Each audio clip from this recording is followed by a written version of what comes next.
Le gouvernement malien exprime son indignation après la publication d'un rapport du département de l'efficacité gouvernementale des États-Unis le 15 février dernier, en cause la gestion de la subvention de l'USAID. Les enseignants affectés à Ménaka mais absents de leur poste sont sommés d'y retourner avant le 3 mars, mesure annoncée par le gouverneur de la région. La guerre en Ukraine, un vote surprenant aux Nations Unies, ce 24 février fait exactement 3 ans que la Russie a lancé son invasion de l'Ukraine. Lors d'une session spéciale du Conseil de sécurité de l'ONU, un projet de résolution a été soumis au vote. Contre toute attente, les États-Unis ont soutenu la Russie. Vous êtes nombreux à nous suivre un peu partout dans le monde. Merci de votre constante fidélité. Bonsoir à toutes et à tous. Bienvenue aux informations. Le gouvernement malien a exprimé sa surprise et son indignation au travers d'un communiqué après la publication le 15 février dernier du département de l'efficacité gouvernementale des États-Unis concernant la subvention USAID. Assetoumani Coulibaly.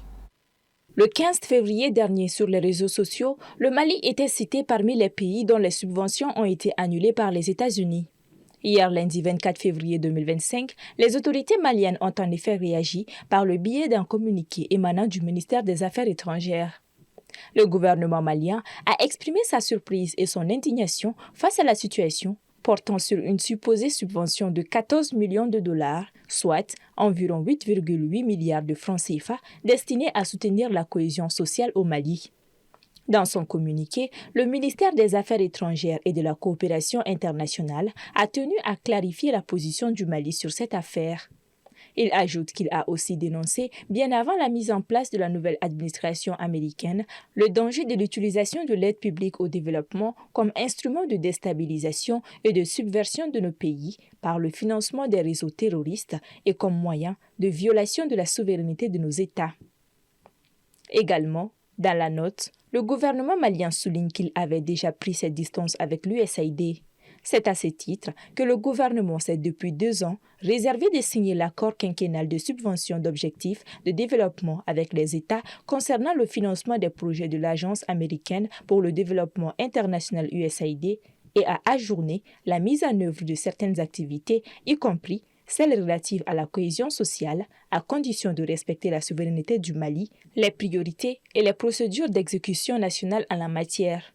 En sus de cela, le ministère a invité les autorités américaines à engager des poursuites judiciaires contre les personnes qui ont détourné les 10 fonds pour financer le terrorisme international dont le Mali et les autres États de la Confédération AIS sont victimes, avant de réaffirmer que les autorités de la transition poursuivront leurs efforts de sécurisation, de rétablissement de la paix, de la cohésion sociale et du développement durable. Depuis sa mise en place en 2015, l'Autorité de protection des données à caractère personnel joue un rôle central dans la régulation du secteur de la protection des données personnelles au Mali, garantissant la confidentialité et la sécurité des données des citoyens face aux défis croissants du numérique.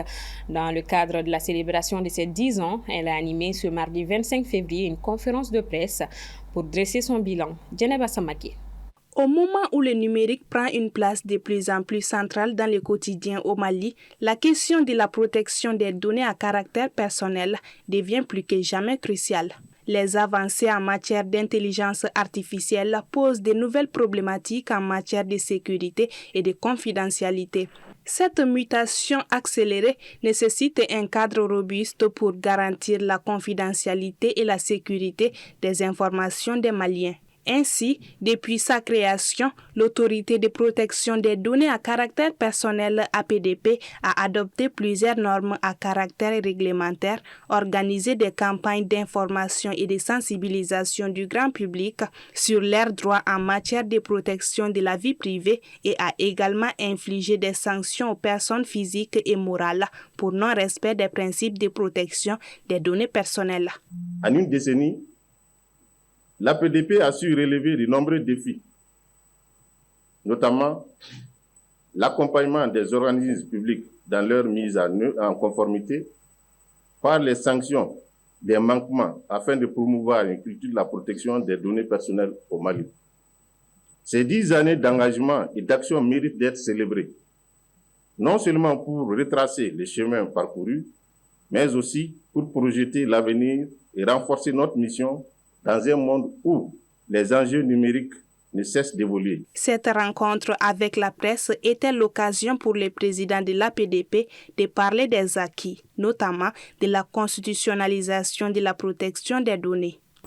Par le décret pris en mai 2024, je parle sous le contrôle des uns et des autres, donc désormais, les services rendus par l'APDP, donc qui étaient jadis gratuits, sont maintenant payants.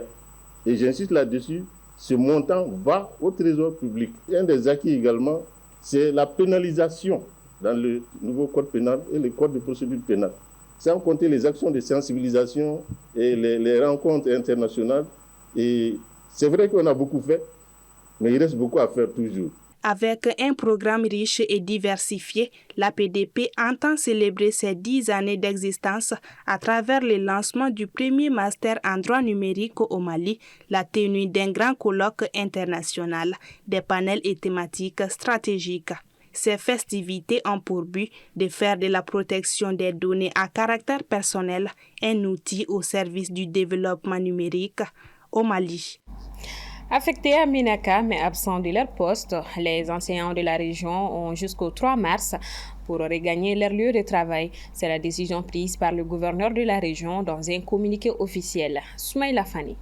Depuis l'éclatement de la crise sécuritaire en 2012, de nombreux enseignants des régions du Nord ont quitté leur poste.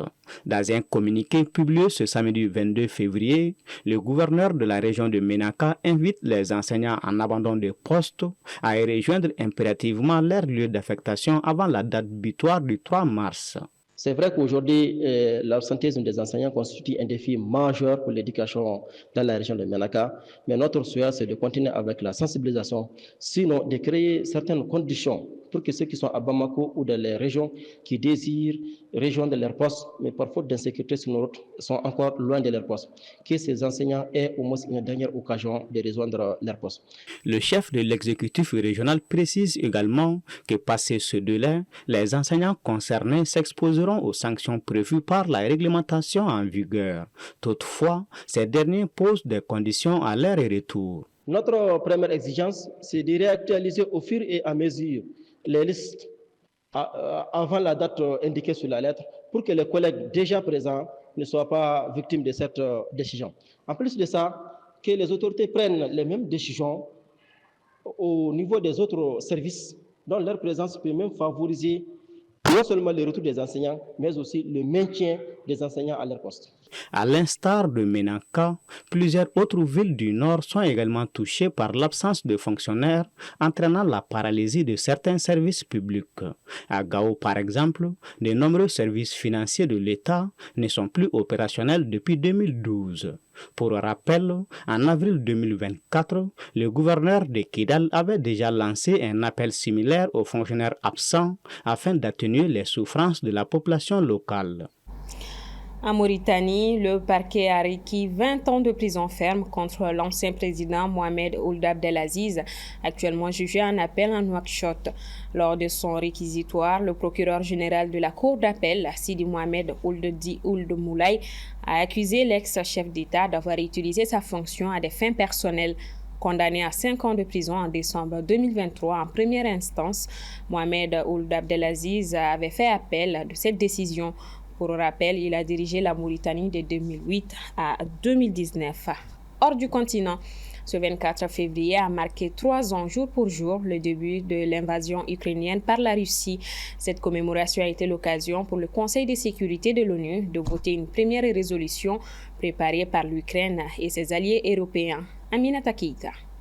La résolution préparée par l'Ukraine et ses alliés européens reconnaît qu'il est urgent de mettre fin à la guerre cette année et demande le retrait immédiat des troupes russes du territoire ukrainien ainsi que l'arrêt des hostilités menées par la Russie. Le vote a été adopté à l'Assemblée par 93 voix pour, 18 contre et 65 abstentions sur 193 États membres. Parmi les votants contre figurent le Mali, la Biélorussie, la Corée du Nord, la Hongrie, mais la grande surprise a été celle des États-Unis. Alors que l'administration de Joe Biden avait toujours soutenu Kiev, l'administration de Donald Trump met en avant son changement radical de politique. Les États-Unis ont de leur côté soumis à l'Assemblée une résolution concurrente à celle de Kiev, réclamant la fin rapide du conflit sans condamnation de Moscou ni défense des frontières de l'Ukraine. Le texte américain a été adopté par 93 voix pour, 8 contre et 73 abstentions et aucun pays européen n'a utilisé son veto. Pendant ce temps, le président américain recevait le président français Emmanuel Macron et la question russo-ukrainienne était au centre des débats. Donc le corps de cette discussion, c'est de s'assurer d'abord qu'il y ait un cessez-le-feu, ensuite que les Ukrainiens soient impliqués. Je pense que ce que vient de dire un instant le président Trump est très important, c'est-à-dire qu'il va rencontrer rapidement le président Zelensky pour signer cet accord sur les minerais critiques et les terres rares, et que c'est aussi un moyen d'avoir une implication américaine forte. Les Européens sont prêts à prendre leur charge sous des formes diverses de soutien à l'armée ukrainienne, de présence y compris pour s'assurer que la paix soit durable. Well, it'll be Europe is going to make sure that nothing happens. I don't think it's going to be much of a problem. I think once we settle, there's going to be no more war in Ukraine, and you're not going to have it. It's not going to be a very big problem. That's going to be the least of it. De l'autre côté, le président russe Vladimir Poutine a affirmé que les Européens peuvent participer au processus de règlement du conflit en Ukraine. Для того, чтобы решать сложные и даже острые вопросы, в том числе на украинском треке, и Россия, и Соединенные Штаты должны сделать первый шаг.